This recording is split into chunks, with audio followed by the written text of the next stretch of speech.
Well, we're understatement how excited we are to be here. It's a proud moment for our program. We've in a short history, we're not in our infancy as a Division I program, but we're teenagers, going back to 1989-90 when we made the move to Division I, and been in 9 NCAA tournaments, and it's well documented by all of our friends that we haven't done much in those 9 or those 8 previous by losing. But we've been darn close. We always talk about Craig Dahl's team in 2001, one of the best teams in the country that year, and a lot of people thought that was the best team in the country, and they get placed in Yost Arena and have to play Michigan, and you know, it's very difficult going to Yost and win a hockey game. So, and this was our, in my time, our 4th time there, and we got the right bunch of guys that for the first time for St. Cloud State to punch our ticket and get through to this stage, and we got so many great followers in St. Cloud, and with our alumni and our supporters and our fans, and just see the excitement. So it's been twofold for me. The excitement with that group has been just tremendous, and with that week off, you really get to feel it, because it's not a quick turnaround. It seems like that week takes a month to get here. But then I'm also so proud of these guys, because we have a great group of guys that they deserve to be here, and I'm awful proud of them. Do you guys consider yourselves to be underdogs in this tournament, and do you enjoy that role, if you feel that way? Ben? I don't think we're underdogs. Everyone at the Frozen Four, every team is a really good team and high quality team, so I don't think we're an underdog here. Maybe in the regional people thought we were, but we believed in our team. We were co-champs in the WCHA in the regular season, which is no easy task. So we were confident in our ability, and we believed right away when we knew we were getting the tournament that we could make it to Pittsburgh. Drew, are you underdogs?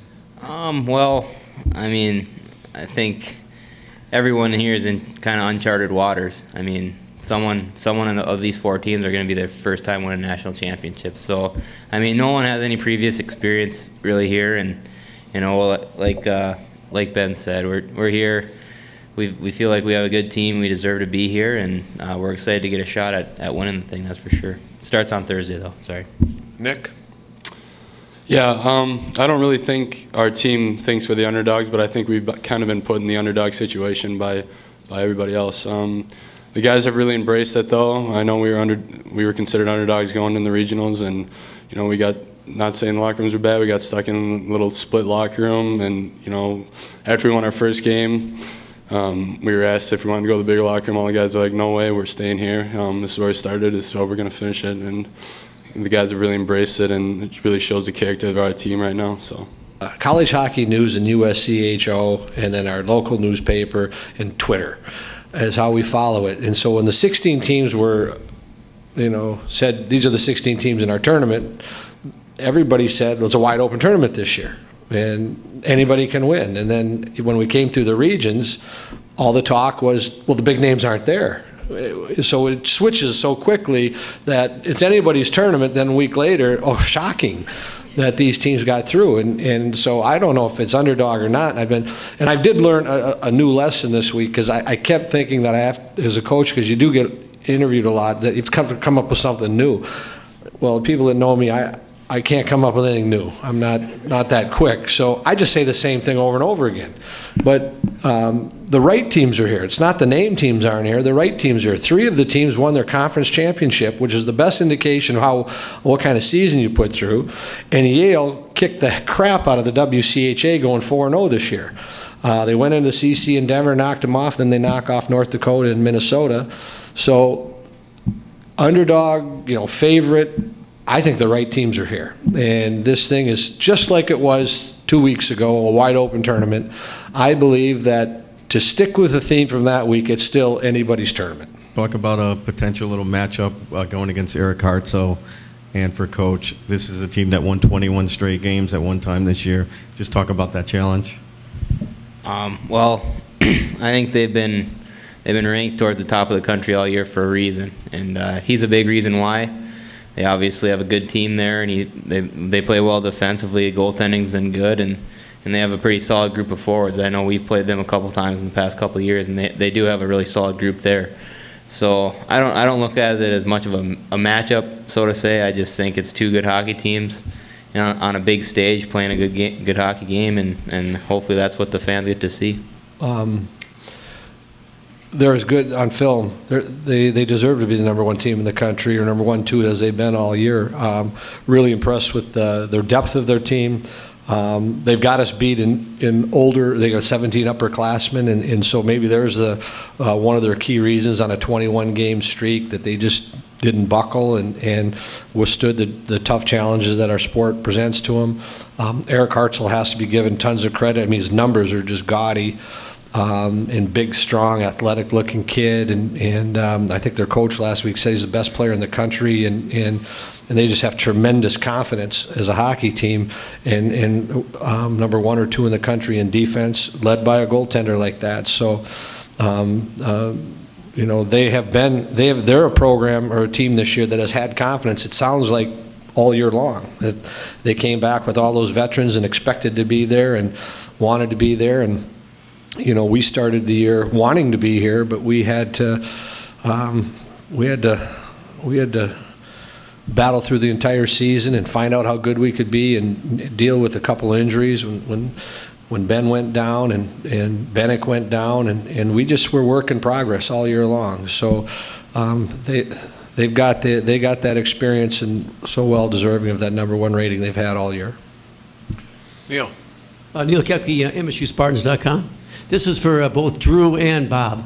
What point of the season, guys, did you actually feel that this was a solid team, good team, and one that could qualify for the Frozen Four? Drew? Well, we knew coming into the year that we had a couple good pieces in place. We knew our defensive core was really good. That grew a lot as a group the year before. And we knew Ryan Farragher, our goaltender, was very good as well. So the only question mark we had really is if we could score goals, and our freshmen have came in, and we have some other older scorers up front, but our freshmen came in and put a lot of pucks in the net for us. So I think as the year went on, we kind of started believing, and then we kind of got our hopes shut down there for a couple weeks, and we had to play the waiting game. And once we got in, like Coach was saying, I think it was just a sense of calmness and relaxed, and we were ready for the moment. We were ready to take on the challenge. We knew we had to go out to Toledo, play 2 good hockey games. And we did that, and I think we're a confident group coming in here to Pittsburgh, and hopefully we get a chance to prove that. Coach? Hi, Neil. How are you doing? I don't know if there was a moment that like it hit me, but I go back to one story. I started the year with a new athletic director, Heather Weems, and you know, new coach, you want to make sure you get along with your new boss. And we got swept in New Hampshire the first weekend of the year. And New Hampshire, great program. And I was thinking it was the Monday we got back that we were talking. And I remember just saying, I really like this hockey team. We were tied after 2 periods in both games. We lose on the road with only 7 upperclassmen. And I said, I'm not going to look into this. I said, I really like this hockey team. And I knew that coming in. That they were going to be. We just had a lot of areas to go, that we liked. We liked our goaltending. We loved our defensive core with Nick Jensen coming back. How could you not love our forwards with Ben, arguably one of the best players in our conference a year ago, and then Drew making a decision to come back?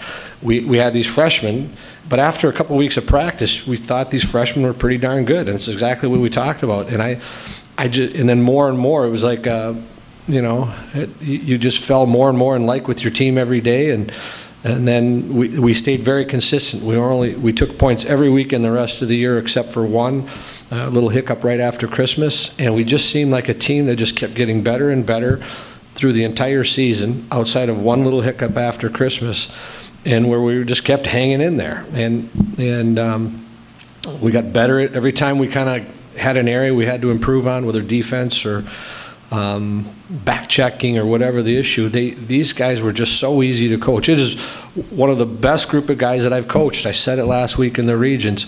There was never pushback. They just, if you said something, they just grasped onto it and they went to work. And that's with great leadership that brought those young guys around.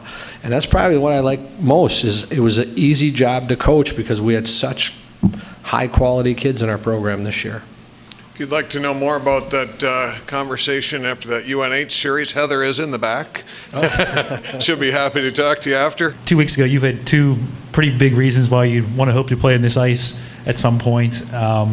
You've had quite a couple weeks with, with the trade and getting this far and everything. Can you just kind of talk about the irony of ending up in Pittsburgh, and also Kenny Augustino? I talked to him. I guess you guys don't really know each other too well or anything like that, but going through, you can tell people you were traded for Jerome McGinley and things like that, and then maybe you guys could talk about the year he's had. Yeah, definitely has been a unique 2 weeks. It started out with that on the Thursday that we were leaving for regional. It was definitely, I don't know how to describe it, being part of a trade with a future Hall of Famer, but it was kind of weird to see yourself and be a part of that deal, and just kind of a coincidence that the Frozen Four is in Pittsburgh, and we were fortunate enough to make it. So I don't think it's really sunk in yet. Just kind of trying to focus on being a Husky and trying to contribute to this team as many ways as I can right now. So maybe after the Frozen Four is over, I'll be able to give you something a little better, but I haven't really been able to think about it too much. You want to hear from Nick on that? Nick? Well, I don't know. I don't have much to say about the with the Pittsburgh thing. I think it is a little bit ironic. I know there's a few pictures floating out there that had some funny sayings on it about Hanowski getting traded from Pittsburgh, but he's going back anyways. But just overall with Hanowski's season, it's an unbelievable thing to watch as it progresses. You see your leader get knocked out, get a concussion, have a concussion problem, and a few shoulder injuries. You really look at a guy after that and see what his character is like. Is he down off the ice, on the ice? But there was not a nick in his armor, and he just kept battling through it. And it's what a leader does. And he's one of the best leaders I've ever had have the opportunity to be on the same team with. So, Drew, you got anything to add? Well, I'm jealous. I mean, who? I kind of want to be traded for a Hall of Famer. I think that'd be kind of cool. But I mean, to Ben's credit, he's handled it in stride. It hasn't fazed him at all. Like Nick was saying, he's continued to work hard on and off the ice and lead this team, and that says a lot about his character. And I'm sure, like everything else, it's really not time to be focusing on that kind of stuff right now. We're concentrated on Thursday. 8 o'clock, that's kind of our goal, it's our focus, and once this season ends, we're going to have a lot to look back and reflect on and be proud of, but for now, it's game on. Bob, what did you think of the trade? We just had some fun. The biggest thing you wanted to make sure was, how, I sure know Ben now after being around for 4 years, and he's a fun-loving guy, so the trade went down, he was sleeping, I did get a text, I was still up, it was by midnight, something like that, and we had a morning practice the next morning, and I blew the whistle and everybody came around, and I just wanted to break the tension. I said, anybody else get traded overnight? and the first guy laughing was Ben, and he took it in great stride, and then all the guys were tapping him on the shoulder, and I said, well, there's a lot of people that want you, and we're sure glad you're with us, and here's the drill. And we went on to practice, and that was it. The things you do as a team, and now I don't know what his teammates did behind the scenes, but I can tell you the last guy, I was not worried about Ben. I just wanted to get him to smile, and he did quickly, and we moved on. Bernie Corbett, Sirius XM Hockey on Campus. I've got a question for Bob, but first just a comment on the players. I don't know how big the Hasidic or the Amish community is around Pittsburgh, but I think there's going to be a lot of Husky fans this weekend. For Coach Motzko, you mentioned this team now coming to its teenage years. You were there, dare I say it, a quarter century ago, Coach, as part of St. Cloud. Can you talk about some of the particular pride that you can look back at what really the roots and the beginnings of the program are to now attaining the Frozen Four, having a chance to win a championship? Yes. We've had hockey since 1931-32, and when I got hired 8 years ago, and Craig was leaving, it was really to reach back to the alumni, and really we're trying to do a tremendous job of getting everybody back into the fold. About whether if you wore the jersey, once a Husky, always a Husky's been our theme, and and we've been a program that because players, ex-players, they want to be around for things like this, and we're going to have a tremendous turnout here this week. But to watch it from, as when I was there as a Division III player, and with John Perpich as a coach, and then worked there just for 1 year in that transition year, and then followed it for many years, and then coached against them. It was a job that I always wanted when I was not there, is to be a head coach, and then to get the job. I mean, it was truly a big moment for me personally, and I'm really into the excitement right now of what this is kind of tying it all together, because we've kind of had loose ends. We've been there. We've had NHL players. We've had Olympians, All-Americans at the Division III level, at the Division I level, and we've been looking for one thing to kind of tie it all together, to bring everybody in and give them a reason. And there's been this last 8 days how they've reached out with Twitter and with text and emails and phone calls.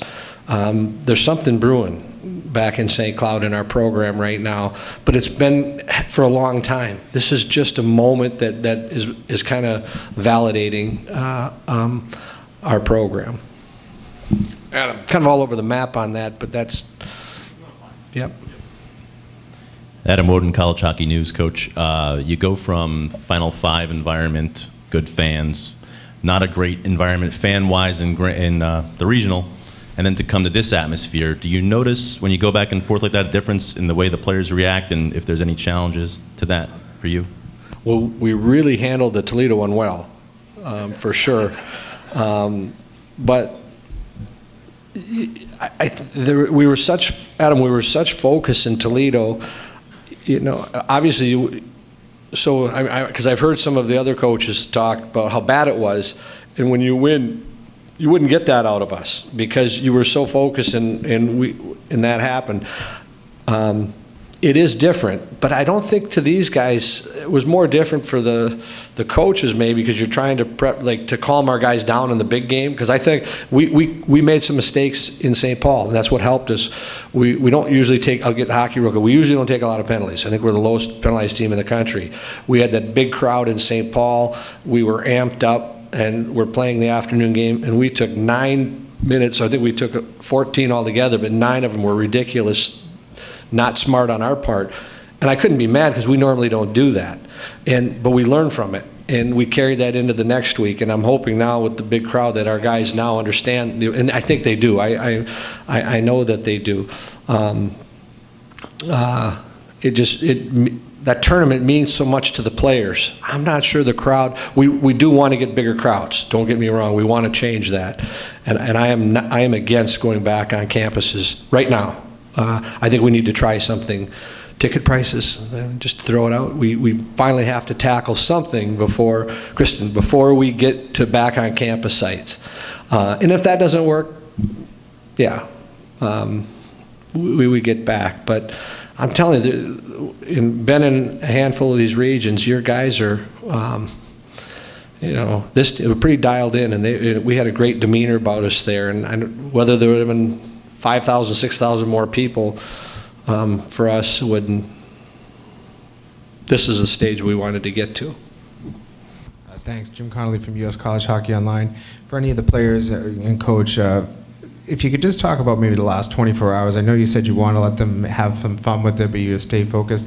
Have there been wow factors? Have there been things that stood out to you that made it seem like this isn't a normal hockey weekend? Drew. Well, I think you can just I think even just pulling up to the building and seeing this beautiful building here, I'm not sure how new it is. I know it's only a couple years old, but it was just kind of like driving up, seeing that big Frozen 4 sign in the window with our name up there, and it was like, oh, this really happened. And since then it's just kind of been a whirlwind of practices and interviews and this and that and the other thing, and we really haven't even had a chance to sit down and just kind of enjoy the moment yet, and that's kind of part of being here. That's kind of handling all the hoopla, like Coach was saying earlier, and we're having fun with it, and it's getting really, really close to being business time now, and that's the exciting part, and we can't wait to get to that point, and in a couple hours it'll be go time. Yeah, like Coach said and Drew said, the hoopla. Coach loves that word. I don't think it's a word. He loves using that saying. So, but we're excited to be here. We drove in and you see Heinz Field and PNC Park. Pretty cool view and driving in on the bus, and then seeing the CST up there next to the Frozen Four, pin and everything like that is pretty special. Something I know I'll always remember being a part of it, and just getting through today, and then once tomorrow morning rolls around, it's go time, and later on tonight, guys will be ready to go and focused, and we're gonna be excited to get on the ice and play. Talk briefly about what it's like to be a Hobey Baker nominee, and the honor that goes with that, and for coaches and teammates. Can you just talk about briefly what it's like to play with Drew and coach him? Well, I think just to be associated with the name Hobey Baker and what he meant to not only college hockey, but just the time period in general, how big of a figure he kind of was, just to be associated with that has been pretty special for me. And and I've said it a bunch of times now, but it doesn't happen if our team doesn't have the success that we've had this year. And I've been fortunate enough to play with a great group of guys and with great people and great leaders, and it's just everything kind of aligned right and fell into place for me, and I'm just fortunate to have the opportunity, but at the same time I haven't really thought about it too much, because we're still playing and we got bigger marbles to play for than that, so trying to channel all my energy and focus towards that, and that'll be something that I can reflect on later on down the road and be proud of then. In the goalie battle that we'll see tomorrow, Ryan probably is flying under the radar a little bit against a Hobey Baker finalist. Your confidence level in him that he's been able to step up and under the spotlight play pretty well tomorrow is how high? Coach? He's our guy. We'd go to battle with this guy. We've watched him. Last year we had Mike Lee, very world junior goaltender, and Mike going on the Monday of the practice before our first league game at North Dakota, he blew his hip and then had to go under surgery, and we had to turn to a freshman and say, Tag, you're it, and you're going to go at North Dakota for your first start. And he shuts him out 4-0. And I think that moment turned heads. We got something here, and we've watched him get better. We've watched, just improve in so many areas. And when he's had a couple of these challenges as a goaltender to get better, he's handled them. And I think all of us, I know all of us, not think, I have complete confidence in him and that he's going to be prepared to go. Drew? Well, we feel like he is one of the best in the country too. We see it day in and day out. We get the bird's eye view of it there, and he's a good goalie. And he's went into some big games in hostile environments and played on big stages before and responded well. And I think he kind of thrives under these moments. And I'm sure he's looking at the opportunity to think of it as, I can outdo one of the best goalies in the country. And hopefully he shows that he is that high caliber goaltender, and we're excited for the challenge and task tomorrow, that's for sure. 8:05, St. Cloud and Quinnipiac. Guys, thank you very much, and best of luck. Thanks.